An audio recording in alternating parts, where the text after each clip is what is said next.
ఎందుకు ఇప్పుడు ప్రార్థనగా వారు నిలబడుతున్నాగా నాయన నీ కృప దయచేయమని అడుగుతున్నాను. అక్కడ ఉన్న వారందరికీ నాయన రక్షణ కలుగులాగున నీ కృప దయచేయండి నాయన. అయ్యా మా రాష్ట్రంలో మా దేశాల్లో నాయన రక్షణ కలుగులాగున నీ కృప దయచేయమని అడుగుతున్నాను. అయ్యా నాయన మీ సహాయంలో దయచేయండి. యవన బిడ్డలను దర్శించండి. అయా కృప దయచేయండి. ఏ రీతిగా ప్రార్థించాలో మీరు సహాయం దయచేయండి. అయా ఈ ప్రతిష్ఠిత ప్రార్థనలు ఏ రీతిగా నీ సన్నిధిలో మొరపెట్టాలో నాయన కృప దయచేయండి. ఏ కుటుంబంలో అయితే ప్రార్థన జరుగుతుందో ఆ కుటుంబంలో ఉన్న ప్రతి సంఖ్యలను నాయన మీరు తీసివేయమని అడుగుతున్నాను. ఆ కుటుంబంలో జరగవలసిన ప్రతి కార్యములు నాయన మీరు జరిగించమని అడుగుతున్నాను. మీరు నిలబెట్టుకుంటున్నాను. అయ్యా ఏ రీతిగా అయితే వారు ప్రతిష్ఠించుకుంటున్నారో మీరు నిలబెట్టండి. పరిచర్య విషయంలో అయ్యా అన్ని కృప దయచేయమని అడుగుతున్నాను. కుటుంబాలంతటికి రక్షణ దయచేయండి. అయ్యా ఇంకెవరికి రక్షణ లేదు నాయన, రక్షణ కలుగులాగున కృప దయచేయమని అడుగుతున్నాను. అయ్యా ఊళ్ళో ఉన్న సంఘాన్ని జ్ఞాపకం చేసుకోండి. సంఘ కాపరి కుటుంబాన్ని పరిచర్యను అయ్యా మీరు జ్ఞాపకం చేసుకోండి నాయన. నీ పరిచర్య విస్తరించినాగున అయ్యా కృప దయచేయమని అడుగుతున్నాను. కట్టబడే వాక్యము చేయబడే ప్రార్థన కట్టబడే బలిపీఠం అయ్యా నిత్యము నాయన దీప నైవేద్యములతో మండుచుండలాగున కృప దయచేయమని అడుగుతున్నాను. అయ్యా ఏ ప్రార్థన అక్కడ చేయబడుతుందో నాయన మీరు ఆలోచించండి. కృప దయచేయండి నాయన.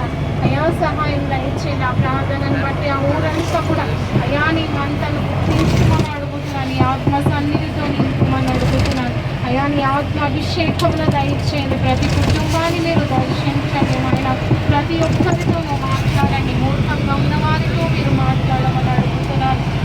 అయ్యా రక్షింపబడి నిర్లక్ష్యంగా ఉంటున్న వారితో మాట్లాడండి. అయా నీ కార్యము జరిగించమని అడుగుతున్నాను. సహాయం దయచేయమని అడుగుతున్నాను. అయా ఏ వాక్యం చేత మీరు మాట్లాడబోతున్నారో దర్శించండి నాయన. విత్తబడిన వాక్యం ప్రతి హృదయంలో నాటబడులాగున నీ కృప దయచేయమని అడుగుతున్నాను. అయా అక్కడ జరగబోయే ప్రార్థన ఆరాధన అంతా కూడికంతా నీ అధికారాన్ని అప్పగిస్తుండగా అయా నీవే ఉండి నడిపించమని అడుగుతున్నాను తండ్రి. నీ సన్నిధిని ఉంచండి ప్రభా. నీ తోడు మాకు ఉంచమని అడుగుతున్నాను ప్రభా. ప్రతి ఆటంకమును నాయన ఇస్తున్నాములో కొట్టువేస్తున్నాము తండ్రి. నీ కృప దయచేసి అయా నాయన విరుద్ధంగా రూపింపబడిన ఏ ఆయుధం కూడా వర్ధిల్లకూడదు నాయన. మీరు ప్రతి ఒక్కరి పక్షం నా కుటుంబ పక్షమున మీరుండి సహాయం దయచేయమని అయా నీకు చేసిన ప్రతి ప్రార్థనలు తప్పులను క్షమించమని యేసుక్రీస్తు ప్రభు నామంలో ప్రార్థిస్తూ వేడుకుంటున్నాను తండ్రి. ఆమేన్.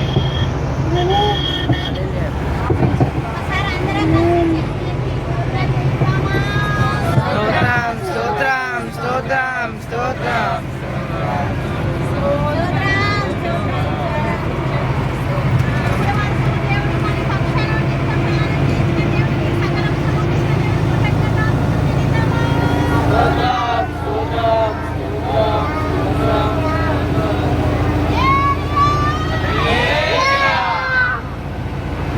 వెయ్యి మంది అంటే నేను పొగడడానికి ముఖస్థితి చేయడానికి నిలబడలేదు.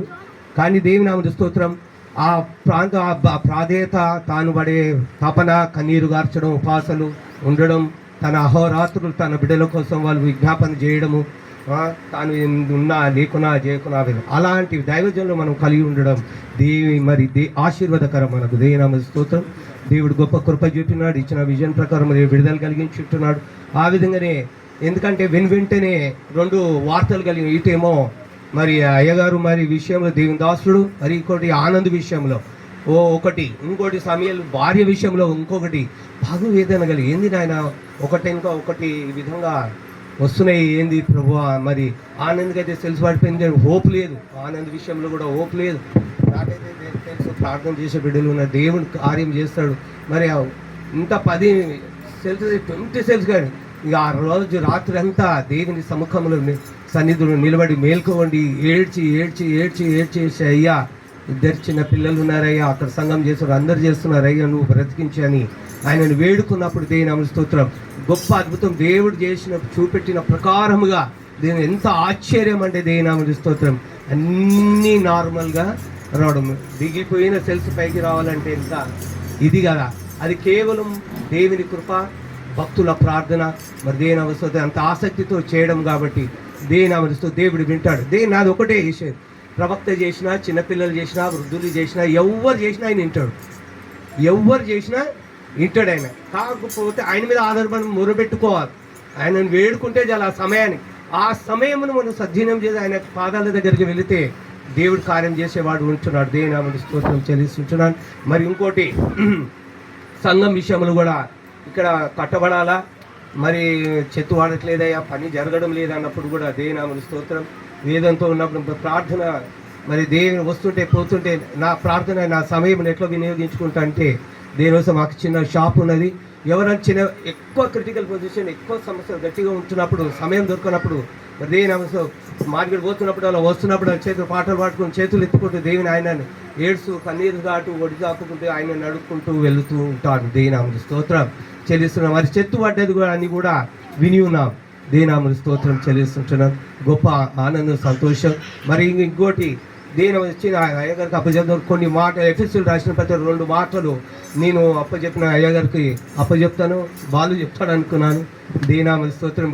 కాబట్టి ఎఫెసీయులు రాసిన పత్రిక మరి 5వ అధ్యాయం 15-16 వచనాల్లో మరి దేవుని నామమునకు స్తోత్రం అంటే దుర్దినములు రాకముంది మరి దేవుని నామమునకు స్తోత్రములు సమయమును మీరు సద్వినియోగపరచుకోవాలి, సమయమును మీరు సద్వినియోగపరచు జాగ్రత్తగా పడాలా అని లేఖనం సెలవిస్తుంటుంది. దేవుని నామమునకు స్తోత్రం.